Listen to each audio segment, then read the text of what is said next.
guys! Today I am going to do the September stitching tag. This was started by Shell Stitch 67 and I thought it was a really cool idea with some really interesting questions, so we're going to give it a shot today.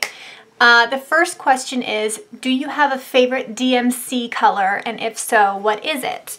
Like everyone else I've seen do this tag, I go through phases with DMC colors. Right now, my favorite is this one, 340.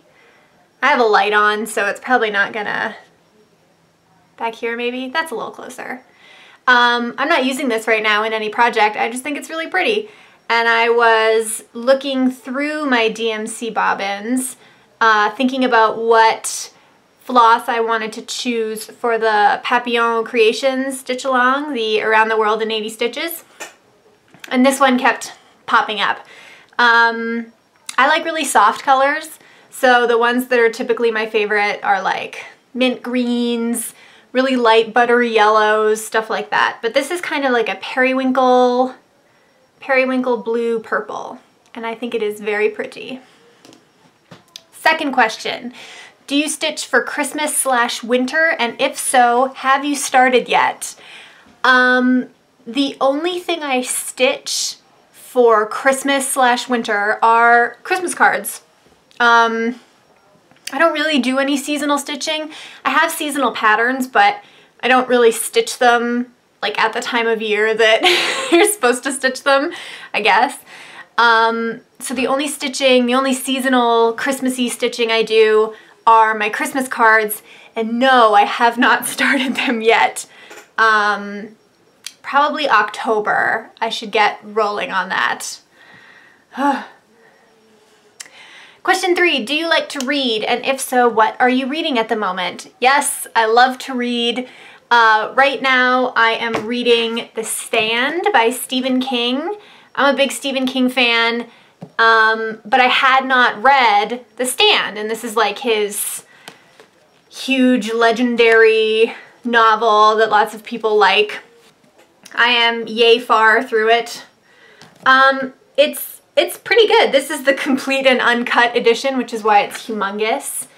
But I'm having weird deja vu when I'm reading this. I can't tell if it's very similar to a lot of like post-apocalyptic books I've read, or if I have actually started to read this at one point. Like the deja vu is that strong. I may have started to read this and not finished it. But anyways, yeah, it's very good. I like horror fiction. I love Stephen King.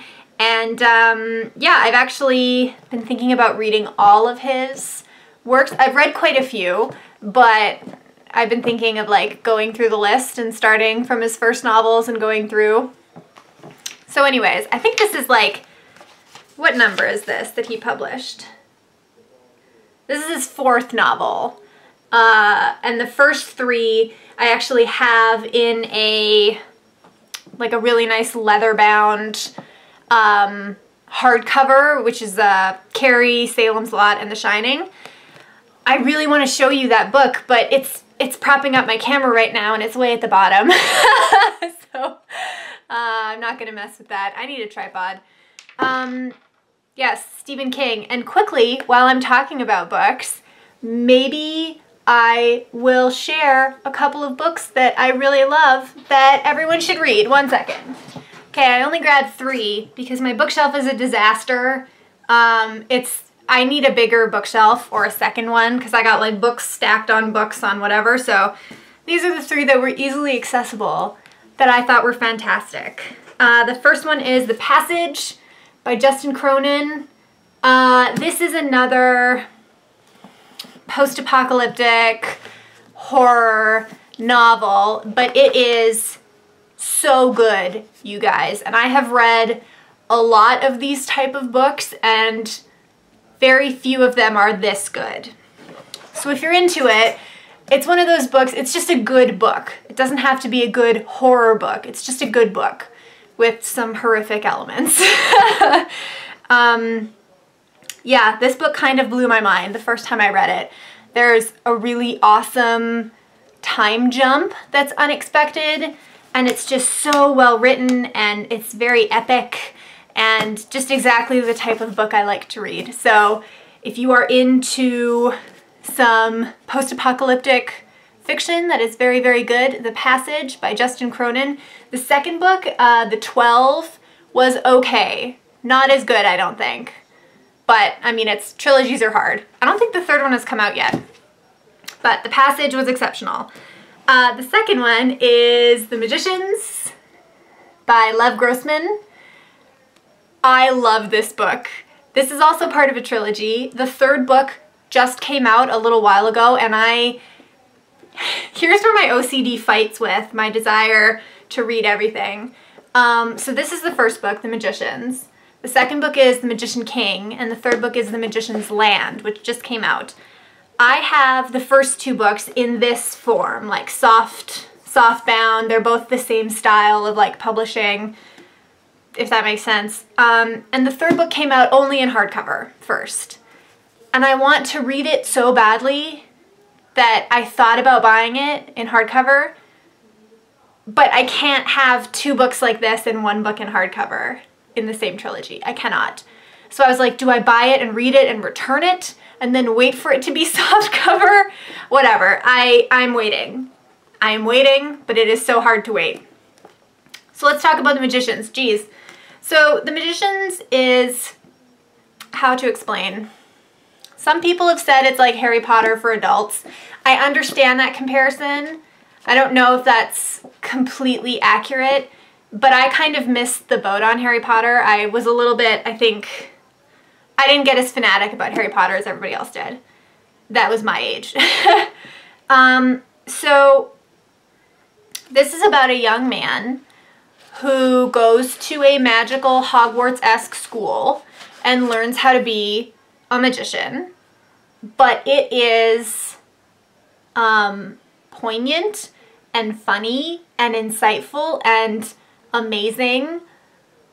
And it is, I understand, when they say it's like Harry Potter for adults, what they mean is that there's like drinking and swearing and sex in it, which is what there was never in Harry Potter. So, but it's so good. It's so good, period. I can't, words failing. Words failing. The Magicians. Lev Grossman, read it. The third book I pulled is also, oh, it's kind of dusty. That's a bad sign. This is the one that's not going to be for everybody. It's Lunar Park by Bret Easton Ellis. Bret Easton Ellis is very hot or cold. He's very polarizing as an author, and I understand that. He wrote American Psycho, etc. So I understand if you're not a fan of Bret Easton Ellis. He's not for everybody. And even all of his, I don't like all of his stuff. Like I can't, there's only like half of his library that I think is good. The other half just doesn't resonate with me. So I understand that. This is though, okay, so I'm a horror fan. Horror movies, horror television, horror literature. This is the scariest book I've ever read. And by that I mean, this book creeped me out like beyond all recognition. It freaked me out so much that I like didn't feel comfortable in my own house.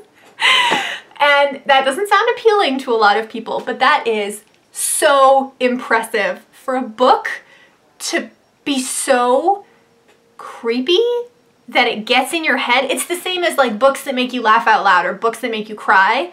That is so impressive when you consider it's just words, you know? Anyways, Lunar Park is kind of like a meta novel about Bret Easton Ellis, but like fictional Bret Easton Ellis. Anyways, the point I was trying to make was if you are a horror fan and you like reading things that are creepy or scary or dark, you should give this a try. I read it once and it stayed with me and was so creepy for some reason. I still can't explain. I have never read it again. I started to read it again a second time and then I put it down. So it may not actually be as scary as I'm advertising it to be, but it was to me. So, and it's also giving my face a weird glare because it's got this silvery cover. So, Lunar Park, Bret Easton Ellis. creepiest, most unsettling book I've ever read. Book discussion over. Okay, so the last part of the tag is share 3 random facts about yourself. And I'm terrible at this, like random fact thing. Can that be a random fact? Probably not. Okay, first random fact. This is something that I said in my Instagram 20 questions, whatever it was, and I'm gonna recycle it here. I firmly believe in the Myers-Briggs personality type indicator, at least for me. My personality type as described by that questionnaire / indicator is so accurate for me that I think it's amazing. So I shared this on Instagram, but I am an INFJ, which means I am an introverted, intuitive, feeling judger. And I so strongly believe in that as like my label that it pretty much defines me as much as anything can define me. I always want everybody to do it. I want to know what everybody is. So if you're interested, I will leave a link down below to the quiz. I think it's like 40 questions. I've done it 3 times throughout my life over like a 10-year period, and I have always had the same result. My introversion has gone down a little bit. I used to be like 90% introverted. That's come down a little bit as I've gotten older, but that's kind of the only thing that's changed. So one random fact about me is that I love Myers-Briggs and I am an INFJ, and if you're into personality psychology stuff, you should do it. Link down below. Second random fact, I should have thought about this. I can only snap with one hand. Nope. Can't do it. That's number 2. Third random fact. Oh, okay, so it's book related again because why not? I'm a big fan of Jasper Fforde. He wrote the Air Affair, the Thursday Next series. It's a very like fun, meta, books about books kind of thing. If you're a book lover, this series should appeal to you. Jasper Fforde has a cool thing on his website, or at least he used to when I got these books, where you can have them signed to you, like for, I can't remember if it was for an additional cost or not, but he would like sign them for you, which that was cool. And he would write pretty much anything in them. It said on his website, obviously not, you know, anything inappropriate. But so my third random fact is that I ordered the first 6 of the Thursday Next books, and they all look like this. They all have the same kind of look, which is very important to me on my bookshelf. And they're all signed to me. So for McKenzie, Jasper Fforde. These are my only autographed books, and I think it is so cool that he offers that like feature just for people who would want kind of an extra special thing. I actually emailed Jasper Fforde after I did my Cannonball Read challenge, which I did in 2009 and 2010, which is where you read 100 books in a year. I discovered that I read the most books by Jasper Fforde. I think I read 6 or 7 of his books out of that 100. So I emailed him just for whatever reason and said, hey, I read a lot of your books and I think you're really cool. And he emailed me back and was so lovely and like warm and funny. And so Jasper Fforde, cool guy. And that's my third random fact, is that I like these books so much that I got them autographed to me, which seems like cheating, but I'll take it. Okay, so that was the September stitching tag. Very cool tag, and if you are watching this and you think it's cool too, then I tag you to do it. I will leave the questions down below, and thank you guys for watching. I'll see you in the next one. Bye!